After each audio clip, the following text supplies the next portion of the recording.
It's one of our great humanist hymns. And I have the same reaction you did every time I see the title. I think it's about something else. And isn't that just the truth of it? Marvelously wrought. What a piece of work we are, and oh, what a piece of work are we.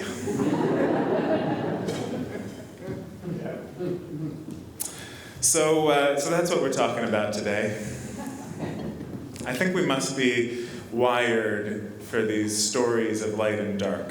I think this life, this living with imperfection, with the heartache and the joy, it's how we were made, how we will be as long as our species lives on. And yet, our thinking can sometimes get a little distorted into like a black or white, either we're good or we're bad, coins or coal kind of a thinking. You know what I'm talking about? I'll go to the extremes of, either I must be perfect or worthless. Do you have those voices? They'll just take you in one direction or the other. And we too, as people, as a community, as a congregation, can get into telling stories like that about ourselves. We are either the best, the greatest thing that's ever happened, the only place where it's really going on, or we are broken and unworthy. So how do we tell a truer story? That's what I asked Sherry to come help me out. The Reverend Dr. Sherry Prudhomme, in fact, Reverend Dr. Sherry Prudhomme was, first I knew her as a family friend. She actually came and stayed with my family when I was about 6 years old, and she was in seminary. And we've been friends and then colleagues for a long time now. And the suggestion of a senior colleague who'd done interim ministry, I've mentioned him before, Reverend Robert Latham, had done interim ministry for his whole career all over the country, talked to me about the idea of sharing with you in public the kind of conversation that I will be having in private with a number of ministers who are considering serving as candidates for your next settled minister. So the idea is that they'll be reaching out in the next couple of months as our search process is underway, and I'll answer their questions about this community as best I can from my vantage point. And we thought it might be a good idea for you to hear those answers too. So, in the light and the shadow, let's give it a try. Sherry, would you come on up?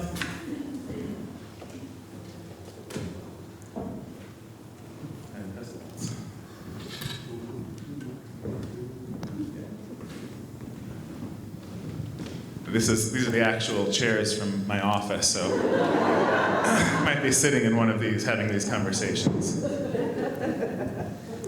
I'm delighted to be here. You all are really a ray of hope for me. The stories I hear coming out of here, just not every congregation made it through the pandemic as well as you are.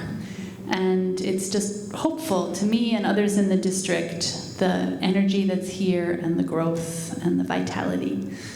So it's an honor to be here today. I'm curious, Marcus, what do you love about this congregation?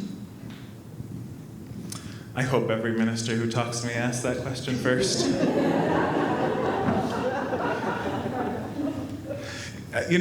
I have felt so affirmed and loved into becoming more the minister I want to be in relationship with this congregation. And so just kind of selfishly, that's maybe what I love the most, is that quality of affirmation and love that I think runs not just from the congregation of the minister, but throughout, that there's a palpable sense of care for one another. I also have a sense of a free spirit, a free-spiritedness, a willingness to try new things, and embrace the unknown that I haven't seen in every congregation I've been part of. Thank you. Would you just kind of in the bigger sense of our movement frame a little bit where this congregation is, kind of what's your sense of their dominant theology? Yeah, so this is definitely, we talk about the fellowship movement, and this was started in that era, but it's not exactly a fellowship movement congregation because they started with ministry fairly early on. They had a settled minister within the first couple of years of starting. And yet there is this quality of being out on the edge.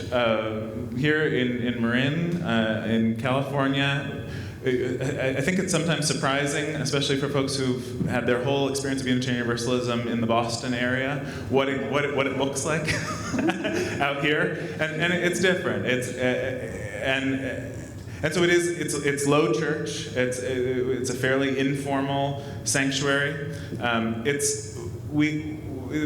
humanism, I would say, is a strong thread of the theology of the congregation, as is transcendentalism. I love Marlon Lavenhar's way of talking about Christianity and transcendentalism and humanism being the three major threads of our tradition, and this really is transcendentalism and humanism, I think, are the core ones here.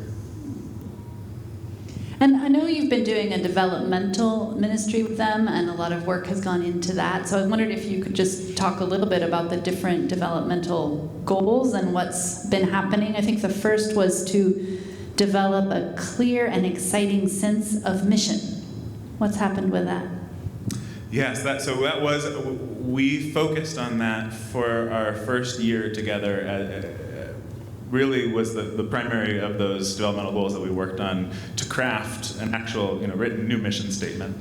And then we've worked to look at everything that we're doing through that lens. And I think that there is a sense of energy and kind of potency to that, to the words. And I know I read them on the website, but what are they again? So it is to inspire joy and justice, and inspiration, inspiring. I remember in the process, we had this really beautiful process crafted by a member who's left now, moved away, but who is a professional in qualitative research. And one of the main insights from that year-long process was inspiration was kind of a cornerstone. And so we start there, to inspire joy and justice in an imperfect world, by sharing life's journey, celebrating many paths, and acting to make a difference. All right, that gave me shivers. That's good. Maybe you should be the next master here. The second goal was to make clear pathways for everyone in the community to be engaged. How has that gone? There are pathways to engagement. I think they still need to be clearer. There still needs to be more ways of getting people connected in I worked really hard the first year or two to get small group ministries more and more robust. That had been started even by restarted, the long history of small group ministries, but restarted by the interim minister before me. But I think that has ebbed and flowed, has waxed and waned in the time, and so small group ministries, other ways of helping people to find what they are looking for when they visit, without having to kind of push through themselves. For people who have a harder time seeking out what they need, I think there's a little more to do there. But we do have way more folks engaged in the work, in the leadership of the congregation, I think, as a result of working on that goal. Yeah, and that's common, right? It's so hard for all of us to get to church and go, I'm here, and remember, oh wait, but there's someone who's here for the first time, and how do I help them come in? The third goal was planning for the future, thinking strategically and long-term about where they're headed. Imagine the pandemic threw a wrench in that, but how would you say it's going? Yeah, well, it certainly did. we had kind of all geared up for a long-range planning right before the pandemic. And yet, I think there has been, in some ways, the pandemic opened wide some of the questions about what is it going to look like and what are the needs. Certainly technological needs were raised to a much higher priority. I think, though, that the biggest, there had been this unresolved question about investing in place. Because it had been a perennial question that came up of, shouldn't we consider selling this property and various ideas about how much it might be worth, and moving somewhere that's more accessible, that's more connected to the city, that's going to bring in folks who might not have a car and be able to drive up the hill and just offer, be more in alignment. Wouldn't that be more in alignment with our values? That was one of the lines of thinking over the years. And the way that the planning had happened in the past looked to me, just from reading written documents, like that had never been settled as a question. And so there was a concerted effort to settle that, to make a decision. And they did, to stay. And that has opened the door, I think, to what we're working on now, which is investing in the building itself, to have a capital campaign to care for and update and look towards the future to renew this building. Thank you.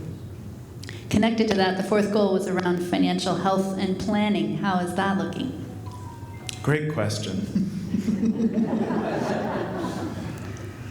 That is part of what drove us to a capital campaign, the question of, there are big needs, and there hadn't ever been one since the building was built. The big capital needs had been taken care of by one-off, raise money to take care of the roof this time, or draw money out of the endowment to take care of other needs. And so making a plan for the long term by having a campaign was a big step, was a big choice to make.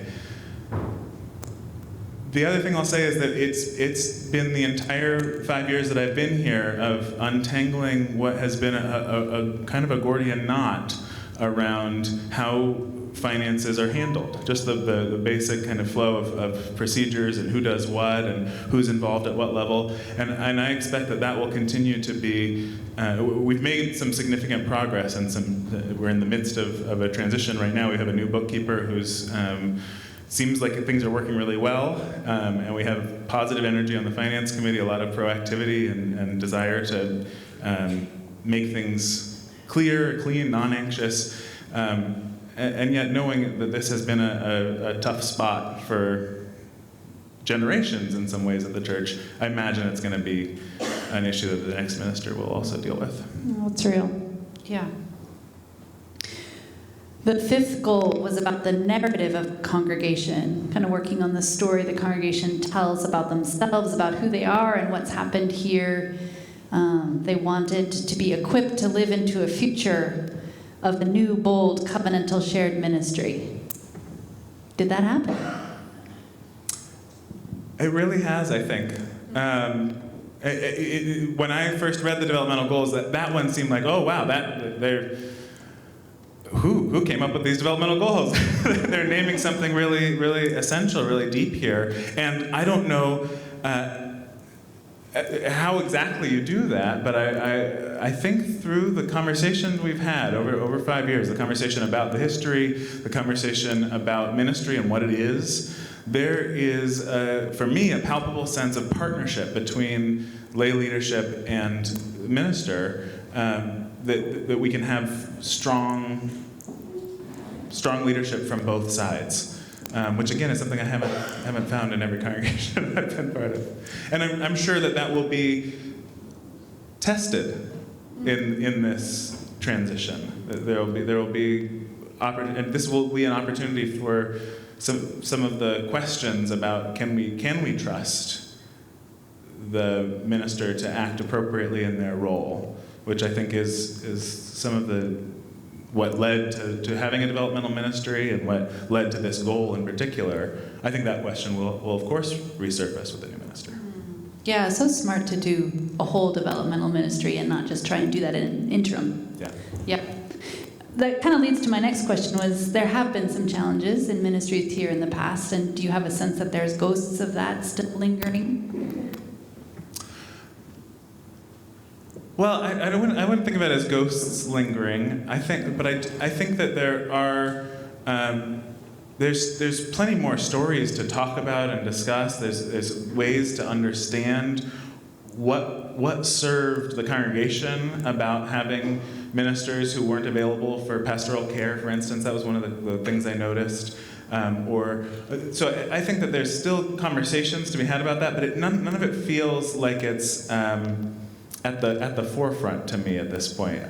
Now when it comes up, it's because I'm I'm bringing it up, which I know that some people would probably rather I stop.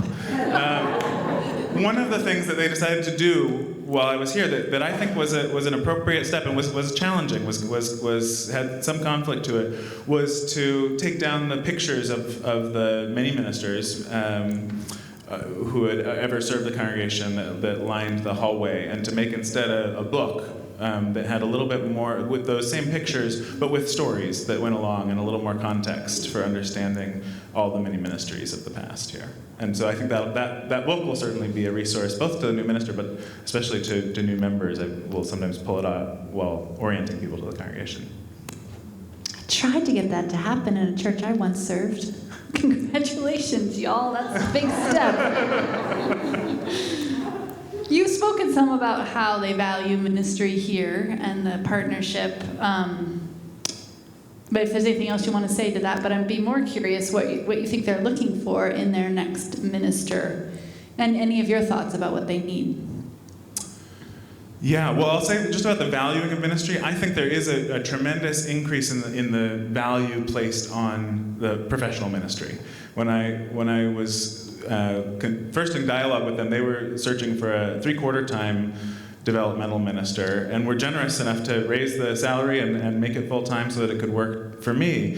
But going from what they were offering and looking for then, they've doubled what they're willing to spend on professional ministry from what they were paying the interim before me to what they're offering for the next settled minister. So I think that's a significant, almost doubled. That's a really significant symbol of what I think is a deeper truth, that they've invested in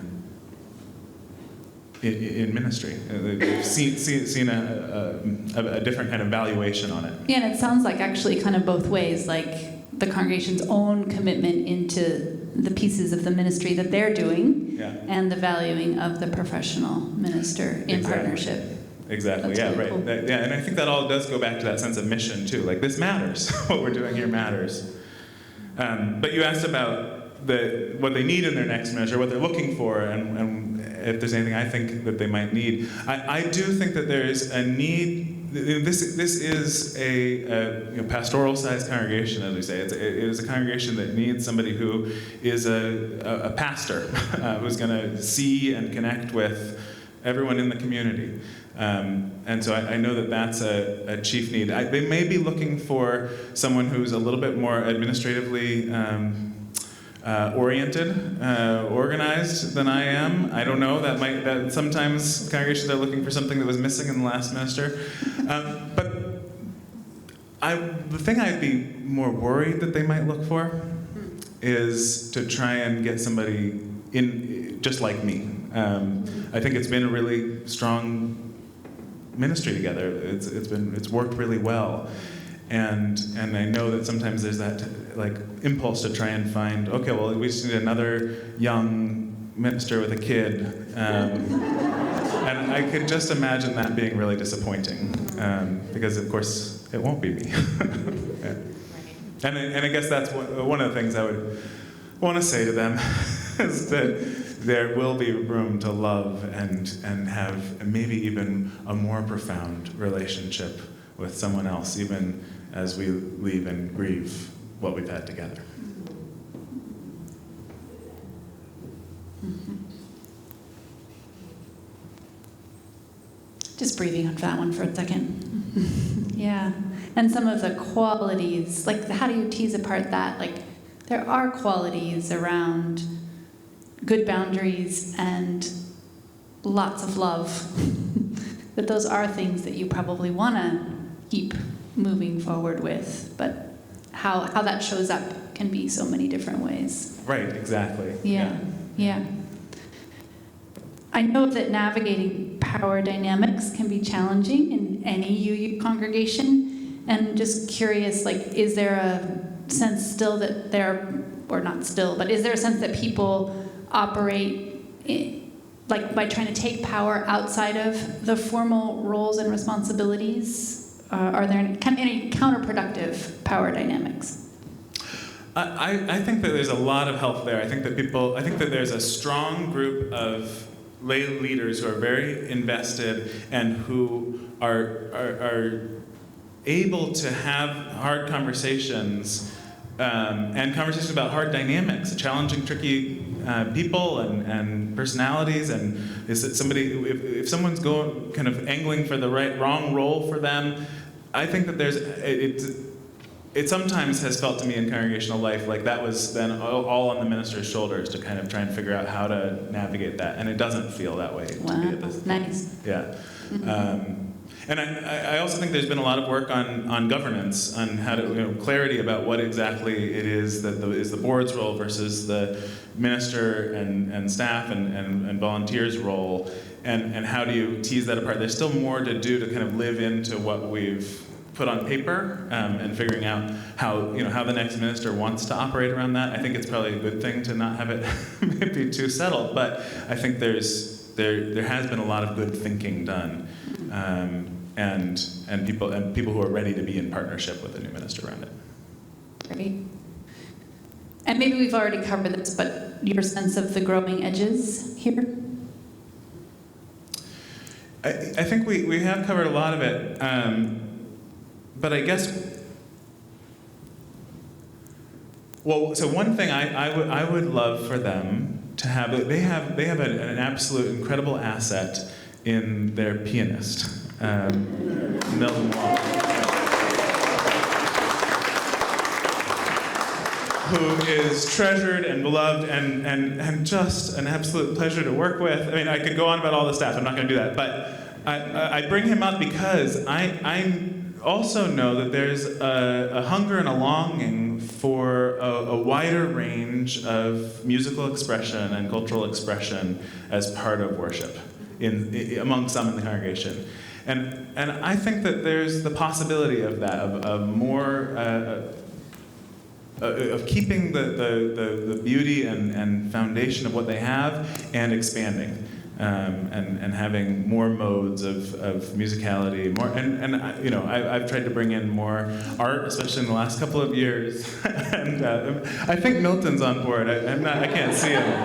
Yes, he's indicating. But the conversations we've had, he has certainly affirmed that desire as well for the congregation. Just knows it's not the music he plays. And any other hopes for the future? Well, the other big hope I have is for religious education, for the family ministry to continue to be just valued as an essential part of what it means to be a congregation. It's so challenging. This is one, so I kind of want to turn and switch hats for a moment, because this is a challenge I know that Unitarian Universalist congregations all over the country are facing.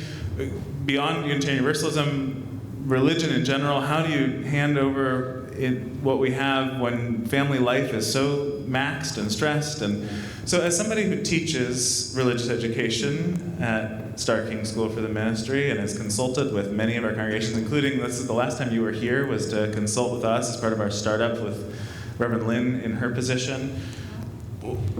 How do you talk to congregations who wonder, is it worth it? All the money that we spend, all the effort, everything. When we have, a good day is a dozen kids, and less, 4 or 5, sometimes maybe less. Is all the resource they put into it worth it? How do you talk to congregations about that? So it's such a good question. I think as a movement, we're in kind of the messy middle, the goop before the butterfly, in terms of a cocoon, and because we are changing the models and the forms of how we minister to our families and children and youth. But for me, what it really comes down to is like, is it worth handing on this faith to a new generation? That's the fundamental question. And if the answer is yes, then the next question is what exactly is worth handing on to the next generation about our religion? And once the answers to those are really clear, it becomes much easier to invest financially, time and energy, and do the outreach into the community. Because, kids can find community on sports teams, but there is something else we offer. So that's what we have to get really clear about and let families know about.